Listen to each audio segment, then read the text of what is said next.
Well, another successful gymnastics championships is in the books. Now it's time to break things down as they break things down here at McMaster University. To my right, Elfi Schlegel, 78 Commonwealth gold medalist. We have Mr. Kyle Shewfelt, a gold medalist in his own right as well, too. And the head man here, JP Caron of Gymnastics Canada. JP, let's get your assessment off the hop. Where does this sport stand in the scope of Canadian sports? Well, I think we have 4 Olympic programs, so they're all at a different stage. I mean, coming out of this, obviously, if you take the trampoline program, it's pretty strong, with athletes that will carry on, former Olympian and medalists that will carry on for another cycle. So we're not totally worried about that. Our men's team is in a good stage. I mean, obviously, we're lucky that we have a core of 4 guys that were part of our program before, and 3 that went to the Olympics. Then we're adding Casey Sandy to that group, and we have some good juniors, our young seniors coming up. So, and then on the women's side, as every Olympic cycle, you got to start to rebuild with some young athletes. It's a quick process. So this was the first time for us to really look at from a novice, junior, and senior perspective, what are the potential and how can we build a team that hopefully will qualify Canada again for the 2012 game.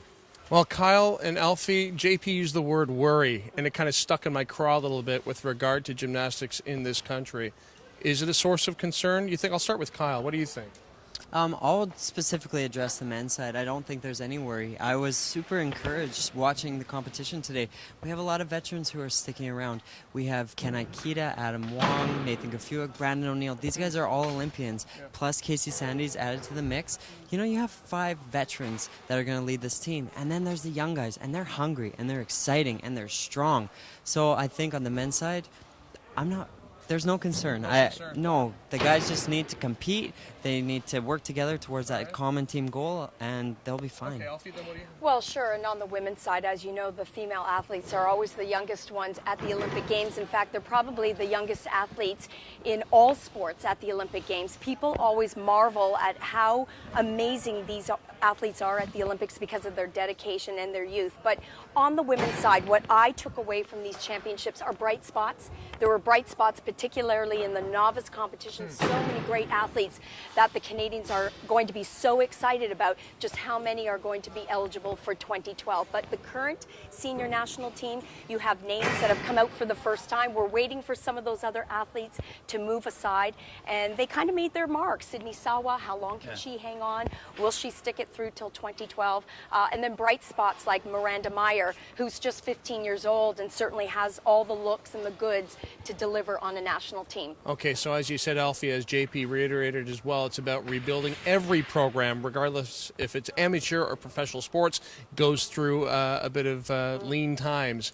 Were you encouraged with what you saw, though, from the women this week, JP? Oh yeah, as Elfi said, I mean there is some very potential good athletes out there. It's a question of how fast can we bring them through the program. Obviously we have less funding to support our women's artistic program than the other 2 programs, so it'll be more difficult to do. But we don't want this to be a barrier. I mean I think we have a plan.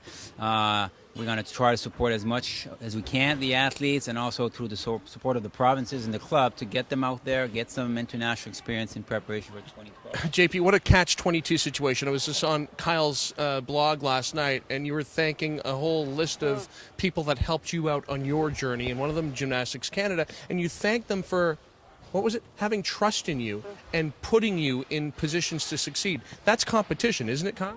Yeah, it definitely is. When I was a 17-year-old, I went to the national championships, 1999, and I won floor and vault. And gymnastics. Was that expected at the time of you, though? I expected it. Of course I did, but I don't think anyone else in the country really did.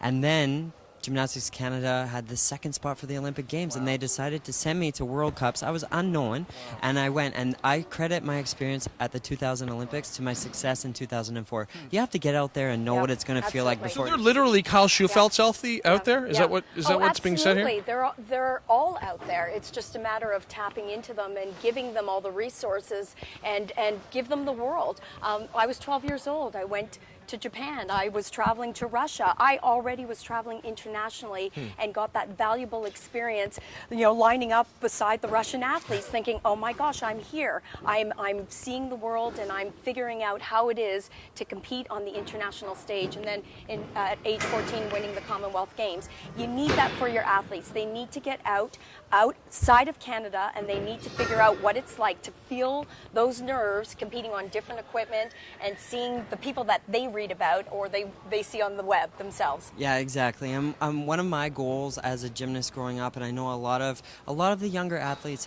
they don't just want to be the best in Canada. They want to be the best in the world, and that was the driving force behind my success for sure.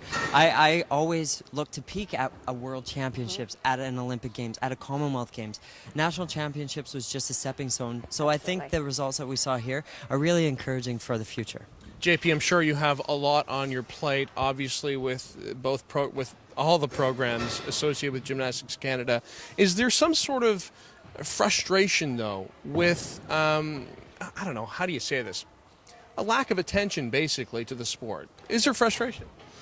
Well, yes and no. I mean, I think the situation has changed quite a bit with Kyle's performance in 204. Really, yeah, but you can't go out to dinner on that, much longer, right? Or can you? We're going to try. I mean, obviously, he's becoming an ambassador for the sport, so obviously we're pleased that Kyle will stay involved with our program. And I mean, he'll, everybody knows his face. Everybody knows it's Kyle. So now he's going to be the face of gymnastics in Canada, hopefully for a long time.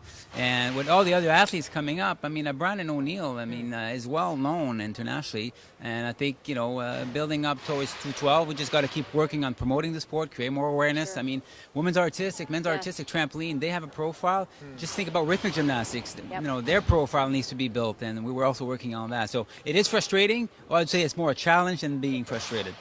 But you have a sport that everybody loves at the Olympic Games, and that's the bonus of the sport of gymnastics. Everybody wants to watch who that gymnast will be that wins the Olympic Games, and gymnastics is one of the most well-viewed sports at the Summer Olympics. So you have that. If I can say something, we're very fortunate that we were able to get this event televised nationally.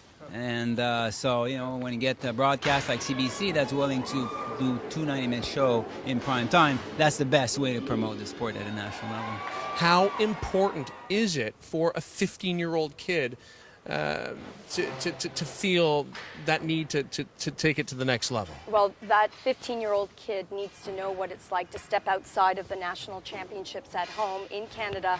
I keep saying the comforts of home, and use these stepping stones of a lot of international meets, not just a first time. Guess what? You're going to the Worlds, and it's your first time on the international stage. I remember at the 78 Commonwealth Games, I asked my coaches, what is the equipment doing up on the stage? I had no idea. And you know what? That was the first time of many competing up on what we call podium, but that's how the sport is displayed at World Championships and World Cup events and the Olympic Games. Believe me, it's a whole different story when you're elevated in a stadium of 11 to 15,000 people. Kyle, I'm sure it brings you back to the first time that you stepped out and made that same jump, huh? Yeah, most definitely. My first international competition was in '96. I was 14 years old. It was in Austria and Hungary. It was just an invitational meet, but it was like, I'm going and I'm representing Canada. Wow. And I felt so much pride having the maple leaf. And it was building from there. I think on the men's side right now, a lot of the guys are going to the international meets, and it's also the training camps. It's getting together as a group. When you have the American women are a great example. These girls are getting together once a month, and they're just training. And if you're not ready, you don't go to camp. But if you don't get an international assignment unless you're ready. So to get the whole group together, the coaches working together, the gymnasts working together, that's why the men's team's been so successful, is because we work together. We share our secrets. We are working towards a collective team goal, and success breeds success. The more successful people you have around you, the more successful you'll be. And it's competition within the workouts, isn't it? It's not just out on a competition floor, but each and every workout becomes a little bit more competitive. You kind of kick it up a few more notches. It's very important. Well, it's about growing a program. Who knows? This could be, down the road, the first annual roundtable discussion at the National Gymnastics Championships. But Jean-Paul Caron, Kyle Shewfelt, Elfi Schlegel, thanks so much for your time. I'm Damian Goddard, and I guess we'll see you next year at the National Championships.